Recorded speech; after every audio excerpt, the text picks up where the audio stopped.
사도와 장로들이 이 일을 의논하러 모여 많은 변론이 있은 후에 베드로가 일어나 말하되, 형제들아, 너희도 알거니와 하나님이 이방인들로 내 입에서 복음의 말씀을 들어 믿게 하시려고 오래전부터 너희 가운데서 나를 택하시고, 또 마음을 아시는 하나님이 우리에게와 같이 그들에게도 성령을 주어 증언하시고 믿음으로 그들의 마음을 깨끗이 하사 그들이나 우리나 차별하지 아니하셨느니라. 그런데 지금 너희가 어찌하여 하나님을 시험하여 우리 조상과 우리도 능히 매지 못하던 멍에를 제자들의 목에 두려느냐? 그러나 우리는 그들이 우리와 동일하게 주 예수의 은혜로 구원받은 줄을 믿노라 하니라.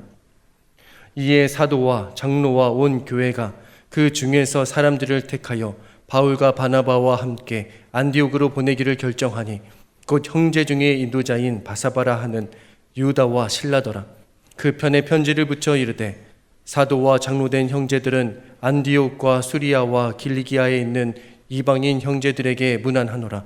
들은즉 우리 가운데서 어떤 사람들이 우리의 지시도 없이 나가서 말로 너희를 괴롭게 하고 마음을 혼란하게 한다 하기로, 사람을 택하여 우리 주 예수 그리스도의 이름을 위하여 생명을 아끼지 아니하는 자인 우리가 사랑하는 바나바와 바울과 함께 너희에게 보내기를 만장일치로 결정하였노라. 그리하여 유다와 실라를 보내니 그들도 이 일을 말로 전하리라.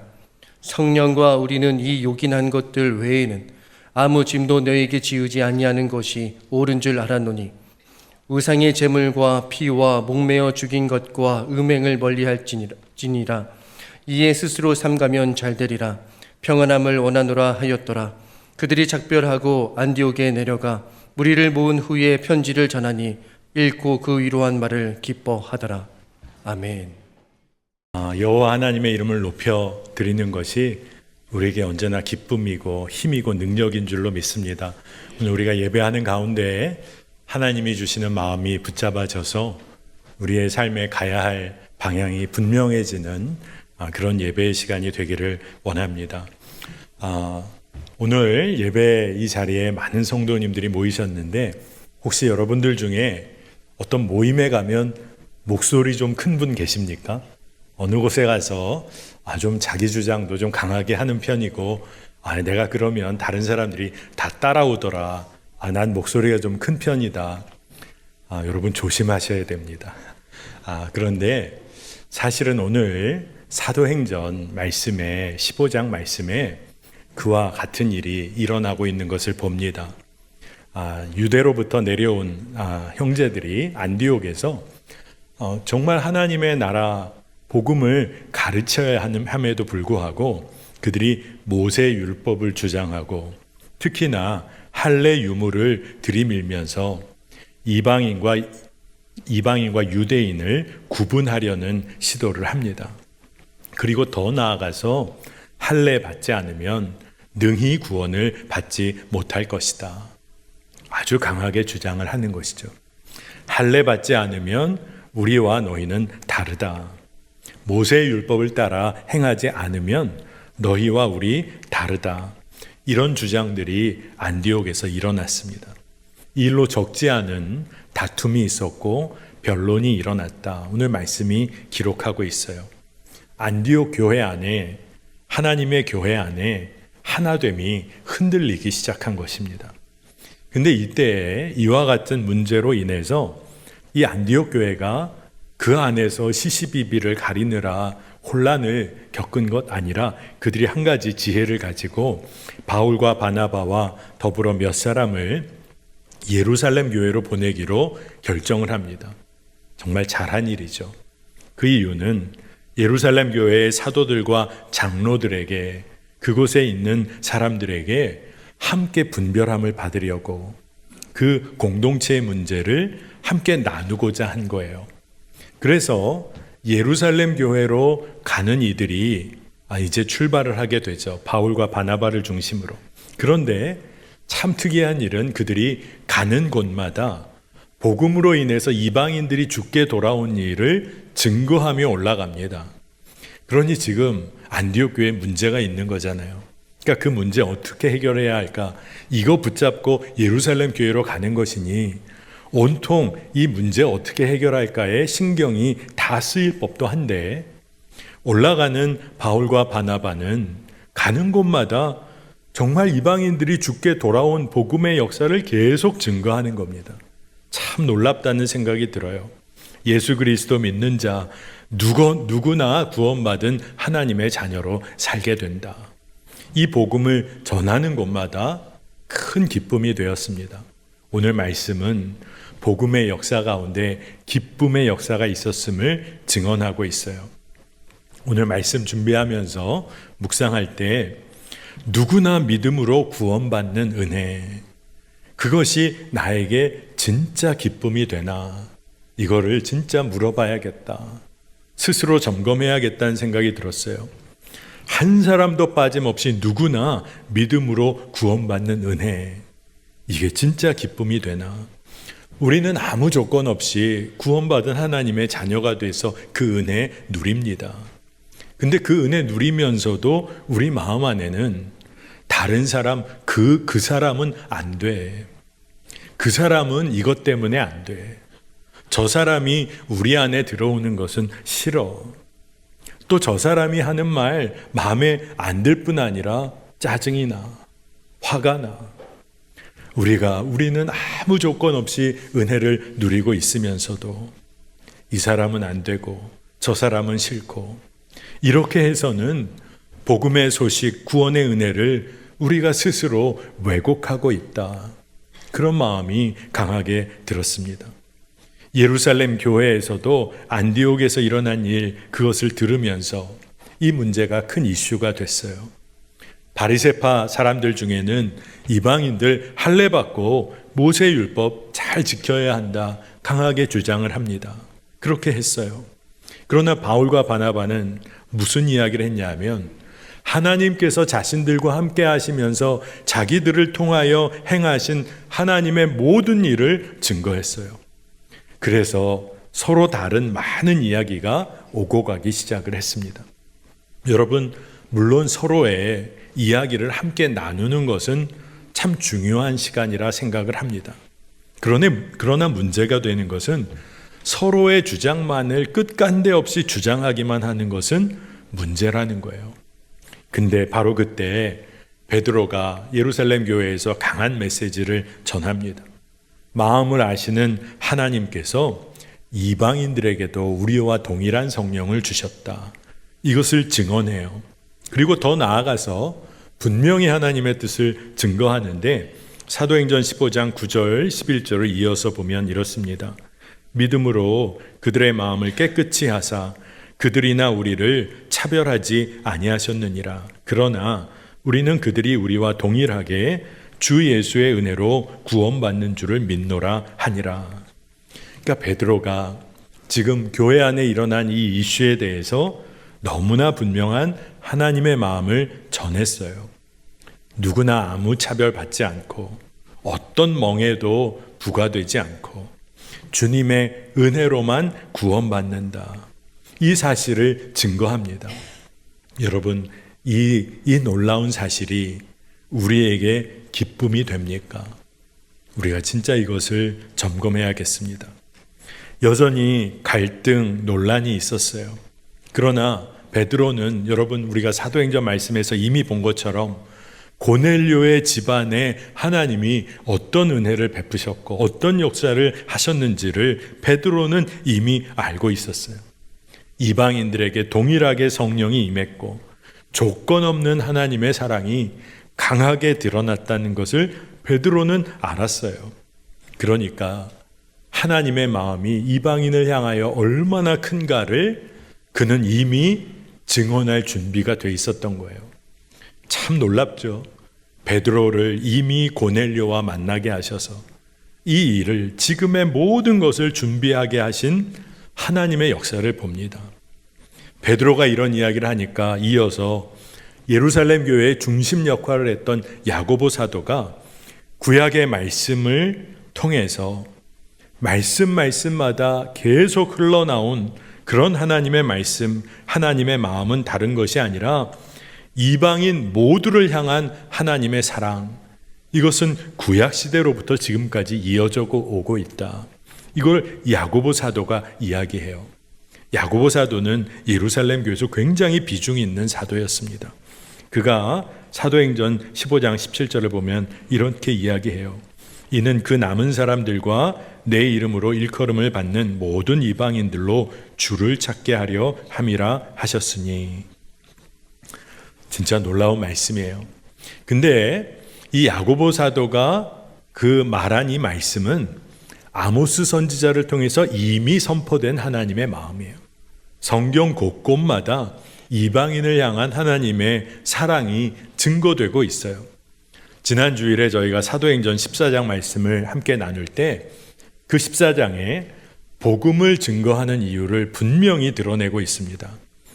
헛된 일 버리게 하고 만물을 지으시고 살아계신 하나님께 돌아오게 하기 위함이다. 누구나 죽게 돌아오는 일에 대해서 자꾸 조건을 다는 사람들이 생겨나기 시작했다는 거예요. 그런데 먼저 믿은 자들이 그렇게 할 때가 많아요. 먼저 믿은 유대인들이 그렇게 했어요. 그러나 오늘 말씀은 하나님의 마음은 그와 다르다는 겁니다. 스바냐 3장 17절을 보면 너무나 구구절절한 하나님의 마음이 있어요. 너의 하나님 여호와가 너의 가운데에 계시니 그는 구원을 베푸실 전능자이시라. 그가 너로 말미암아 기쁨을 이기지 못하시며 너를 잠잠히 사랑하시며 너로 말미암아 즐거이 부르며 기뻐하시리라 하리라. 아멘. 우리 모두를 향한 하나님의 사랑, 그 기쁨이 멈춰질 수가 없다는 거예요. 여러분, 누군가가 여러분 생각만 하면 너무 기뻐서 너무나 설레고 여러분을 생각할 때마다 그 뜨거운 사랑이 멈춰지지를 않고 여러분을 그렇게 한결같이 사랑하는 사람이 이 세상에 누가 있습니까? 아마 부모님 정도 있을지 몰라요. 그러나 육신의 부모님도 연약하고 넘어질 때가 있으시죠. 그러나 하나님은 한 번도 우리를 향한 당신의 사랑, 그 마음을 바꾸신 적이 없다는 거예요. 그래서 이 하나님의 마음이 이방인들을 향해서도 마찬가지라는 이야기를 하고 있는 겁니다. 이제 베드로의 이야기 듣고 또 야고보 사도를 중심으로 하나님의 말씀을 나누고 그 다음에 예루살렘 교회가 이방인들이 죽게 돌아오는 거 금하고 괴롭게 하는 거 하지 말 것을 요청해요. 그러니까 정말 가야 할 길을 안 거예요. 그리고 이방인들에게는 다만 다음의 사항들만 주의하기를 권면합니다. 그 내용이 뭐냐 하면 사도행전 15장 20절이에요. 다만 우상의 더러운 것과 음행과 목매어 죽인 것과 피를 멀리하라고 편지하는 것이 옳으니. 그러니 예루살렘 교회가 안디옥에 이것을 주의하라, 이것만 이야기하는 편지를 보내려고 한 거예요. 이 권면의 내용을 보면 공통적인 게 있는데 하나님과의 관계를 가로막지 않도록 주의하라. 생명의 관계, 하나님과의 관계 가로막는 일은 해서는 안 된다. 이 메시지를 담고 있는 겁니다. 여러분, 우상을 섬기는 일이 뭐예요? 하나님보다 다른 어떤 것을 더 깊이 사랑하는 게 우상 숭배인데 이거 경계해라. 음행하는 일 멀리해라. 음행이 뭐예요? 세상과 깊은 관계를 맺는 겁니다. 하나님을 떠나 세상과 깊은 관계를 맺는 삶 멀리해야 한다. 목매어 죽인 것과 피를 멀리하라. 이 말은 피는 성경에서 늘 생명을 의미했어요. 그래서 레위기 17장 10절 이하를 보면 유대인들 피를 먹지 말라는 명령을 받아요. 그래서 하나님께 제사할 때 동물 제사를 올려드릴 때 피를 다 뺀 동물을 제사할 때 사용했어요. 이 이야기는 그렇게 이방인들이 생명을 귀히 여기고 또한 율법을 지켜온 유대인들과 음식 문제로 서로 분쟁하지 않도록 권면을 해준 거예요. 유대인들이 회당에서 늘 모여서 율법을 읽고 또 음식에 대한 규정, 율법도 늘 읽으니 지금 이 문제가 분쟁의 씨앗이 되지 않도록 하라는 권면을 담은 거예요. 이 내용을 다시 정리해 보면 이렇습니다.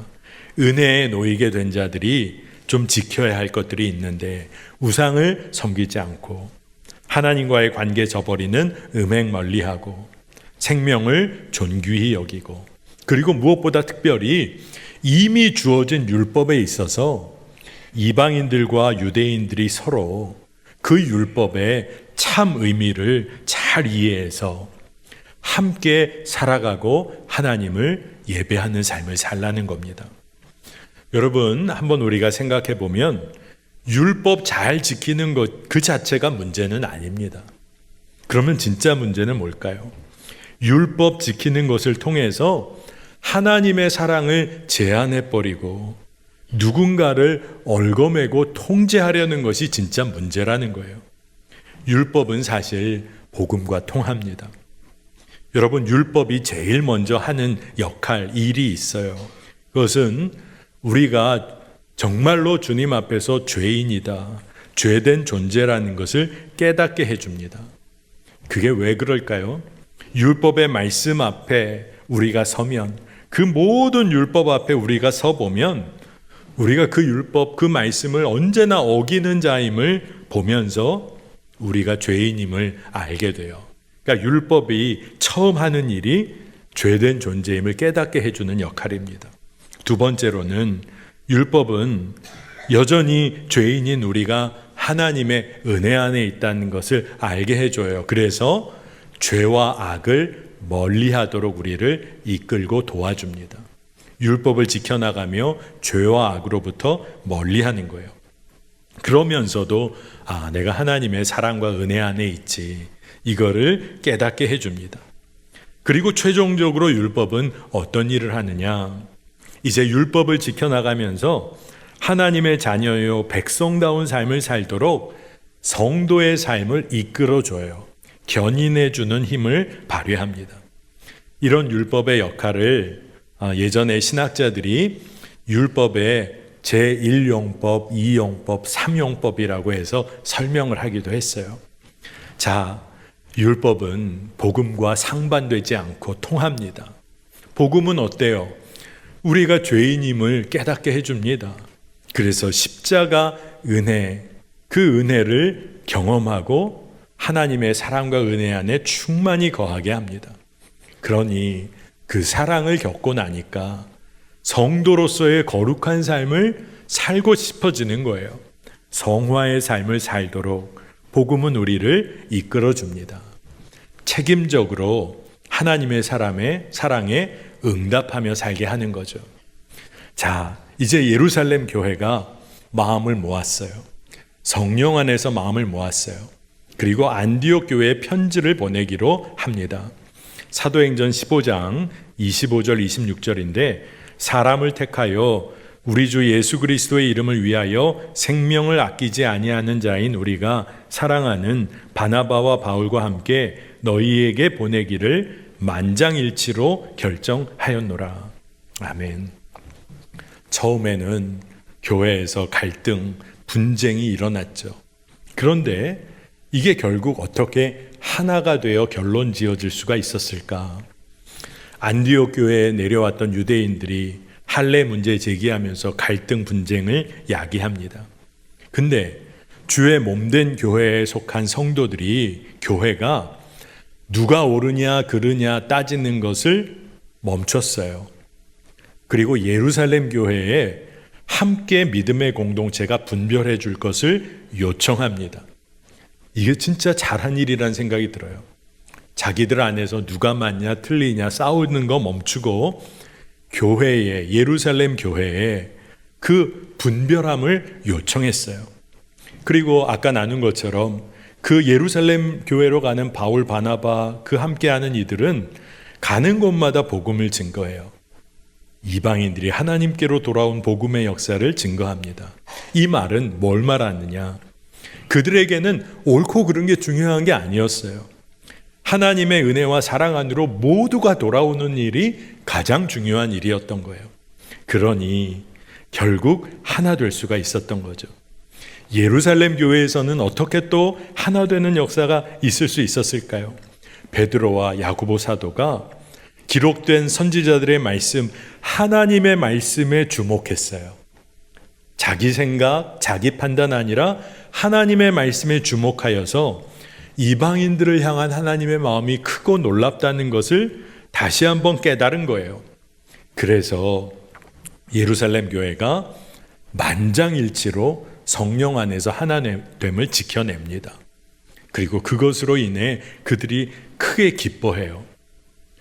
여러분, 많은 사람들이 모여 살 때 어떻게 의견이 다 같을 수가 있겠어요? 서로 다른 마음이 있을 수가 있죠. 하지만 성령 안에서 서로 자기 주장을 내려놓는 거죠. 그리고 하나님 안에서 하나님의 뜻을 구하며 하나가 되는 거예요. 철저히 주님께 복종하기로 결정하는 겁니다. 말할 수 없는 사랑을 내가 주로부터 받았는데 그저 그 사랑으로 품고 사랑하는 자로 살겠다는 결단을 하는 거예요. 여러분, 갈등이 없을 수는 없겠죠. 그러나 갈등과 분쟁의 문제를 만났을 때 중요한 것이 주님 안에서 하나됨을 지켜나가는 거예요. 적당히 갈등을 덮자는 얘기가 아닙니다. 복음이 우리를 이끌어가는 방향으로 함께 나아가자는 거예요. 여러분, 복음을 강조하면 할수록 누군가를 정죄하고 나눠버리는 게 아니라 복음의 역사는 더욱 포용하고 품게 됩니다. 복음을 강조하는데 복음을 강조하면서 그래서 당신은 믿음이 없어, 그래서 당신은 믿음 없는 삶이야, 열심이 없어, 이렇게 판단하는 일이 일어나는 게 아니라 복음이 강조되면 강조될수록 서로 연약함을 품어주고 용서하고 화해하는 일이 일어나는 거예요. 복음이 더욱 분명해지면 더욱 하나 되는 공동체를 이루게 되는 줄로 믿습니다. 여러분, 넬슨 만델라라는 사람 이야기 들어보셨죠? 남아프리카 공화국에서 아프리카 흑인의 인권을 위해서 그 차별받는 사람들 위해 정의로운 일을 행했던 넬슨 만델라였어요. 그러다 보니까 그가 투쟁하고 또 정의로운 일을 한다고 애썼지만 그가 종신형을 받게 됩니다. 희망 없는 감옥에 들어간 거예요. 그런데 이 넬슨 만델라가 이 감옥에서 공부를 시작해서 변호사 자격증을 얻습니다. 참 대단하죠. 근데 그곳에서 변호사 자격증을 얻고 그 주변의 죄수들의 어려운 상황을 돌봐줘요. 교육도 해주고 계몽하는 일도 하고 사랑하고 섬깁니다. 그러다 보니 이 소식이 알려져서 그가 감옥에 있는 동안 국제적인 인권상도 감옥에서 받습니다. 그러다가 결국 사회의 여러 변화 가운데 그가 감옥에서 나오게 돼요. 그리고 나중에는 대통령의 자리에까지 올라갑니다. 대통령의 자리, 힘과 권력이 있는 자리이기도 하잖아요. 그러나 그가 백인들에게 복수하지 않습니다. 그리고 오히려 그는 용서하는 삶을 추구하는데 넬슨 만델라 대통령이 유명한 이유 중에 하나가 그가 진실과 화해위원회라는 것을 구성해요. 그래서 정말로 이 남아프리카 공화국에서 이루어졌던 차별, 악행, 죄악된 일들을 있는 그대로 다 드러내도록 했어요. 하지만 그것을 다 드러내는 자들을 용서했어요. 한 가지 조건, 자신의 죄의 문제를 다 드러내고 인정하면 용서하고 화해하는 위원회를 통해서 그 일을 계속 이어갑니다. 그래서 한 가지 유명한 일화가 그가 그의 대통령 취임식에 많은 사람을 초청했지만 그가 감옥 교도소에 있을 때 그를 그토록 힘들게 하고 억압했던 교도관들을 공식 그 취임식에 다 초대를 합니다. 그래서 용서하고 화해하는 삶을 이루어가는 시작점을 이뤄요. 여러분, 넬슨 만델라가 어떻게 그의 인생을 아름답고 그리고 가야 할 길을 갈 수 있는 인생의 승리자로 만들었을까요? 그것은 투쟁한 게 아니었어요. 뭐가 옳고 그르냐 시시비비를 가른 일로 인해서 그가 결국 그러한 삶을 살게 된 게 아니에요. 오로지 한 가지, 용서하고 사랑하는 일. 그것을 통해서 그는 놀라운 변화를 남아프리카 공화국에서 이루어 갑니다. 그러니 진짜 용서하고 사랑하는 거, 하나 되는 일이 놀랍습니다. 그런데 오늘 말씀을 보니까 오늘 말씀에는 형식적인 율법 생활에 매몰된 유대인들이 할례 문제를 계속 내세우면서 하나 되지 못하고 서로 구분하고 나눠버리려고 하는 유대인들을 보게 돼요. 요즘 현대 교회 안에서 소위 믿는 자들이 이와 같이 할례처럼 내세우며 나누고 분리시키려고 하는 요소가 뭐가 있을까요? 혹 경제적인 배경과 위치를 내세우며 서로 나누고 또 분리시키고 있지는 않을까요? 사회적인 지위, 학력, 지역 내세우며 구별하지는 않을까요? 신앙생활에 연한을 내세울 수도 있겠다는 생각도 듭니다. 그러나 여러분, 우리가 우리 스스로를 인정해야 돼요. 우리의 본성은 여전히 내 편, 네 편 가르려고 합니다. 하지만 복음의 능력은 그 은혜 가운데 있는 자는 끝까지 품고 사랑하고 하나로 만드는 일에 삶을 드립니다. 이게 놀라운 거예요. 복음의 능력이 그렇습니다. 주님의 은혜 가운데 우리가 진정 거하고 무조건적인 사랑, 그 복음의 능력 안에 우리가 거한다면 우리가 어떻게 나 스스로 옳다고 주장할 수가 있겠습니까? 서로 부족하고 연약함 인정하고 끝까지 품어내는 삶을 사는 거죠. 문제는 이런 생각이 들어요. 문제는 주님의 사랑 안에서 하나 된 공동체를 세워나가는 거. 하나님의 은혜가 너무 크니 하나 된 공동체 세워나가는 것이 나에게 진짜 기쁨이 되는가 하는 거예요. 이게 진짜 문제입니다. 누군가 구별해내고 누군가는 안 돼. 나는 그 은혜 가운데 있으면서도, 그러면서도 저 사람은 안 돼. 어떤 사람이라도 주님 베푸시는 구원의 은혜에 속한다. 누구라도 하나님의 사랑에서 벗어날 수 없다. 이 사실이 나에게 기쁨이 되나? 진짜 그렇다면 우리가 진짜 하나님의 사랑에 감사하며 제대로 살고 있는 것이라 믿습니다. 여러분, 초대교회에 터툴리안이라는 교부가 있었어요.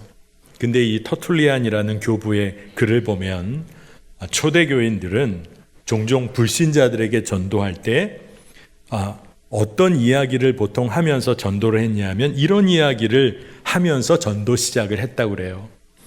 당신들은 그리스도인들처럼 사랑하는 사람들을 본 일이 있습니까?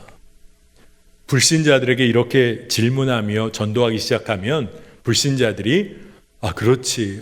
그리스도인들처럼 아무 조건 없이 사랑하는 사람은 없지. 그러면서 복음에 대하여 마음이 열렸다는 거예요. 여러분, 요즘 여러분들 우리가 세상에 대하여 당신들은 그리스도인들처럼 사랑하는 사람 본 적 있습니까? 그리스도인만큼 사랑하는 사람 본 적 있습니까? 그렇게 물으며 전도하려고 하면 아마 세상 사람들이 많이 있습니다. 그리스도인들은 아니고요. 다른 사람들 많이 있습니다. 그렇게 말할지도 모르죠. 그러나 여러분, 교회는 본래 사랑하고 용서하고 화해함으로 하나 되는 공동체, 이게 원래 교회의 모습이에요. 예루살렘 교회가 바울과 바나바 통해 편지를 보내기로 했잖아요. 그 편지 내용의 핵심은 딱 한 가지입니다. 어느 누구도 하나님의 은혜에서 예외가 될 수 없다. 이게 예루살렘 교회가 보낸 편지의 핵심 내용이에요. 그 누구라도 예외가 될 수 없다. 저는 말씀을 준비하면서 계속 그런 질문이 드는 거예요. 누구라도 예외가 될 수 없다. 이게 진짜 나에게 기쁨이 되나? 나를 어렵게 하고 문제 일으켰던 그 사람도 하나님의 사랑에서 예외가 될 수 없다. 이게 나에게 기쁨이 되는가? 여러분, 사실 우리 모두가 하나님께 원수된 자였어요. 그러나 아무 조건 없이 은혜로 살게 되었습니다. 그러니 우리가 어떻게 이제 살아야 정상일까요? 받은 은혜 나누고 사는 거죠. 함께 나누며 사는 거예요. 예루살렘 교회 편지를 안디옥 교회 성도들이 읽었죠. 그 주변 사람들이 전해 들었죠. 근데 이 편지에 담긴 위로의 말로 인해 성경은 뭐라고 얘기하냐? 그들이 기뻐했다고 했어요. 안디옥 교회는 처음에 분열과 갈등이 일어날 그럴 상황이었어요. 그런데 시간이 흘러 복음의 역사는 놀라워요. 분쟁과 갈등으로 시작한 것 같았는데 문제 앞에서 주님의 길을 여쭙고 복음의 능력을 끝까지 붙잡으며 나아갔더니 결국 기쁨이 임했다는 거예요. 여러분, 주님의 계획은 우리 모두가 서로 비난하고 판단하는 것 아니라 하나님 나라 세우는 일에 동역하는 형제자매로 서는 것이 하나님의 주님의 계획인 줄 믿습니다. 로마서 14장 17절을 보니까 하나님의 나라는 먹는 것과 마시는 것이 아니요 오직 성령 안에 있는 의와 평강과 희락이라. 아멘. 여러분, 우리가 복음의 은혜를 누린 자이잖아요. 주 안에 거하는 자라면 우리는 항상 기뻐하고 쉬지 않고 기도하고 범사에 감사하는 삶을 통해서 이 땅에 하나님 나라 세워가는 자들이에요. 우리가 함께 주의 사랑, 주의 정의를 세워나가는 기쁨을 누려야 합니다. 여러분에게 누군가 주의 이름으로 섬겨야 할 일이 여러분에게 있다. 그것이 여러분에게 기쁨이 됩니까? 아무 조건 없이 누군가를 사랑하고 섬겨야 하는데 내 마음에 들지 않는 사람일지라도 그 사람 섬기는 일이 내게 주어졌을 때 그것이 결국 기쁨이 됩니까? 서로 주장하는 것 다르지만 결국 하나님은 우리를 하나 되게 하실 것이다. 이걸 믿음으로 취하고 함께 기도하며 나아가는 것이 기쁨이 됩니까?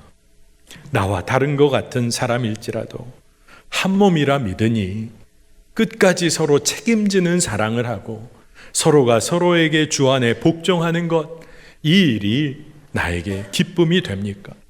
여러분, 주님이 이 일을 가장 기뻐하시는 줄로 믿습니다. 오늘 말씀에서 할례 규정으로 이방인들 구별하고 구원받을 수 없다 말했던 이 일이 갈라디아 교회에서도 사실 있었던 일이에요.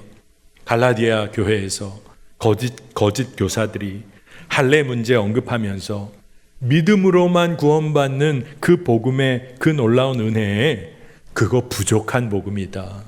행위가 필요하다고 얘기하기 시작했어요. 그러나 여러분, 복음은 부족함이 없습니다. 십자가 구원의 복음은 부족함이 없는 완전한 복음입니다. 믿음이면 충분합니다. 그러나 그와 동시에 그 생명을 내어주신 그 구원의 은혜를 내가 믿고 누리니 이제 그 사랑에 합당하게 반응하며 살 수밖에 없게 돼요. 그 은혜가 너무 크다는 것을 내가 누리니까 그 사랑에 합당한 책임적인 삶을 살게 됩니다. 여러분, 완전한 복음은 책임 있는 삶으로 우리를 이끕니다. 그리고 우리는 그 삶을 살면서 기쁨을 알게 되는 거예요. 주님이 부어주시는 기쁨은 복음을 우리가 누리면서 복음 때문에 사랑과 정의를 행하는 삶, 그게 주님이 부어주시는 기쁨이에요. 여러분, 오늘 이곳에 많은 성도님들이 더운 날씨인데 주일에 예배하러 모였습니다. 그런데 우리에게는 어떤 기쁨, 무엇이 우리에게 기쁨을 진짜 주는 걸까요? 주님의 은혜와 사랑이 믿어지고 내 모습이 어떠하든지 나를 향한 하나님의 사랑은 멈춰지지가 않고, 그런데 그 사랑이 너무 분명하니까 우리 모두가 그 사랑 안에 거함이 정말 놀라운 은혜라 믿고 하나됨을 지켜나가는 거예요. 여러분, 이 은혜 놓치지 않으시기를 축복합니다. 하나된 공동체를 세워가는 것이 우리의 기쁨인 줄로 믿습니다. 오늘 이 은혜가, 이 기쁨이 여러분에게 충만하길 간절히 기도합니다. 자, 우리 다 같이 기도하겠습니다. 하나님, 감사를 올려드립니다. 우리가 형식적인 믿음 생활 아니라 주의 은혜와 사랑을 온전히 누리며 복음의 능력을 드러내며 살게 하시니 감사합니다. 우리가 주님 안에 거하기에 하나된 공동체 세우고 지켜나가는 일이 우리에게 기쁨이 되게 하여 주옵소서. 그 일을 이루어가는 자로 우리 모두를 사용하여 주옵소서. 어떤 사람도 소외되지 않고 차별받지 않고 뒤에 남겨지지 않는 은혜의 공동체를 세우게 하시고 그 복음의 은혜 흘려보내는 통로로 저희를 사용하여 주옵소서. 하나님, 주의 은혜와 사랑이 얼마나 큰지 모르겠습니다. 그 은혜와 사랑에 걸맞는 책임 있는 삶을 기쁨으로 살게 하여 주옵소서. 감사를 올려드리며 예수님의 이름으로 간절히 기도합니다. 아멘.